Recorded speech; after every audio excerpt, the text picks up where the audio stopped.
Segment हमारा dog talk. आइए ज़रा बात करते हैं कि आम तौर पे आपने देखा होगा कि कॉटन बड्स का जो इस्तेमाल है वो कानों को साफ़ करने के लिए आम है।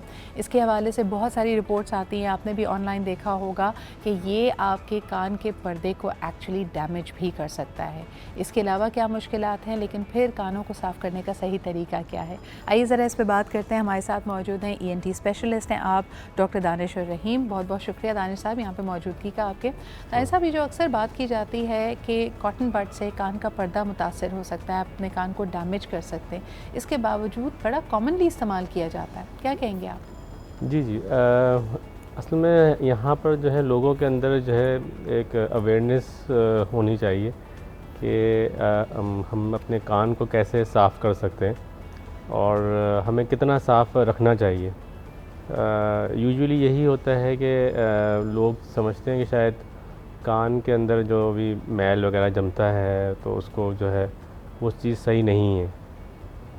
अच्छा, कान के अंदर जो एक समझें कि अल्लाह ताला ने एक चीज़ दी है कि जो उसके जो खुलिये होते हैं उसमें से एक ख़ास किस्म का समझें कि फ्लूइड निकलता है जिससे हम वैक्स बोलते हैं। तो अच्छा, ये वैक्स जो होता है इसका ये वो नहीं कि ये मतलब ये हार्मफुल है बॉडी के लिए।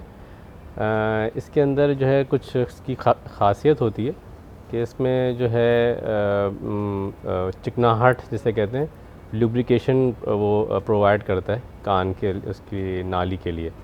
दूसरा जो है इसके अंदर कुछ जरासीम को जो है ख़त्म करने के लिए भी उसके अंदर कुछ होती हैं, प्रॉपर्टीज़ होती हैं। तो थोड़ा बहुत वैक्स ना कान के लिए अच्छा होता है ताकि कान जो है आपका चिकना रहे और सो रहे। अब बिल्कुल ही अगर उसको हम साफ़ कर दें तो बिल्कुल ही वो क्लियर हो जाएगा, तो उसमें फिर जो है ख़ारिश होना, ये सब चीज़ें, ये अलामात होनी शुरू हो जाती हैं।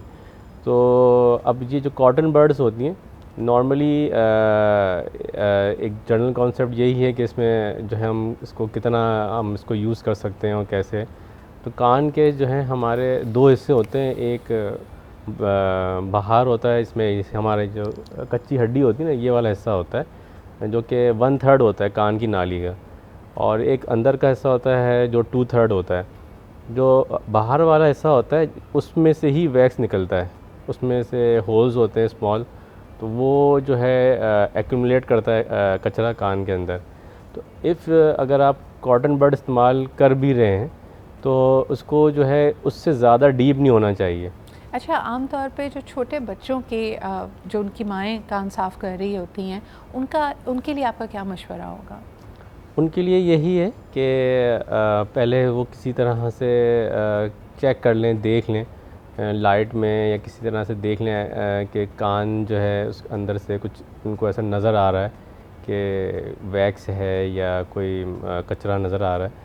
फिर उसमें जो है जैसे हमारे पास घर में नॉर्मली ऑयल्स होते हैं, तो सरसों का तेल या जैतून का जो ऑयल है वो अगर हम उसमें 1 to 2 ड्रॉप्स पहले से कान में अगर हम उसमें डाल दें तो, और उसको थोड़ी देर के लिए आप ना छोड़ दें कान में, तो उसमें फिर ये होगा कि उसमें जो भी उसके ईयर कैनाल के अंदर या कान की नाली के अंदर जो भी कचरा वगैरह होगा वो थोड़ा सा नरम हो जाएगा।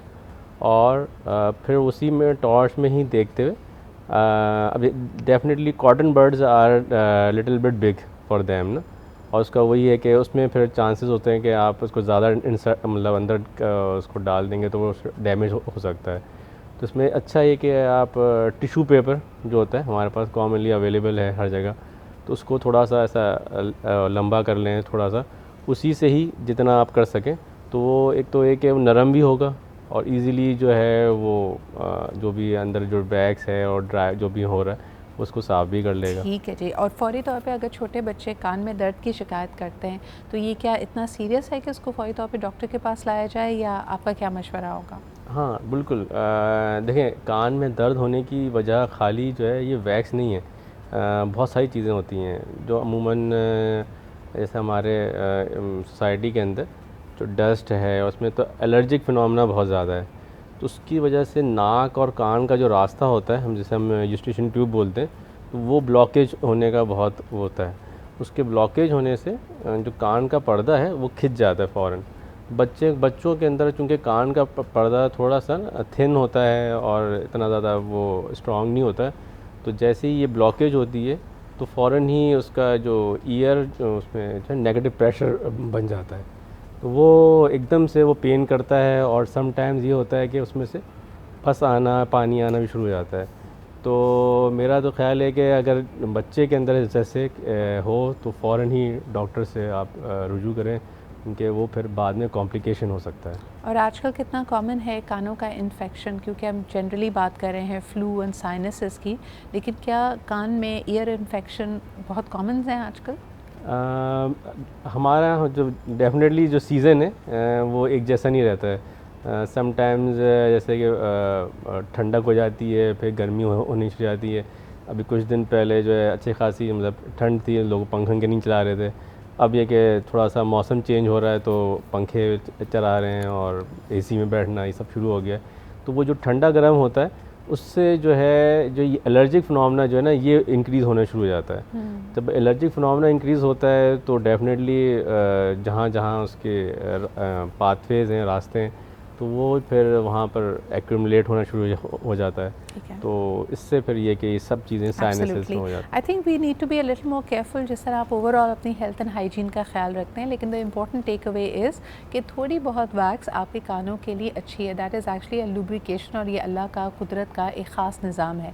और जब आप इसकी सफाई करें तो हाइजीन का और इन चीज़ों का ख्याल रखें, रादर देन कि आप अपने कॉटन बड को बहुत ज़्यादा ज़ोर से और बहुत डीपली अगर इंसर्ट करेंगे तो आपके कान का मज़ीद ख़राब होने का अंदेशा है। आप उसको परमानेंटली डैमेज भी कर सकते हैं। लेकिन हाँ, कुछ ऐसी सिचुएशंस हैं जैसे अगर आपके कान में से पानी निकलता हो या आपको उसके अंदर कुछ इन्फेक्टेड वाटर नज़र आ रहा हो, ब्लीडिंग होती हो, that's when you need to consult a doctor. And then most importantly, बहुत सारे लोगों को मैंने देखा है कि कभी हेयर पिन से, कभी गाड़ी की चाबी से, कभी नाखून से अपने कान को साफ़ करने की कोशिश करते हैं। जनरली हमारी जो पर्सनल हाइजीन है वो बहुत कॉम्प्रोमाइज़्ड है, but try not to do that.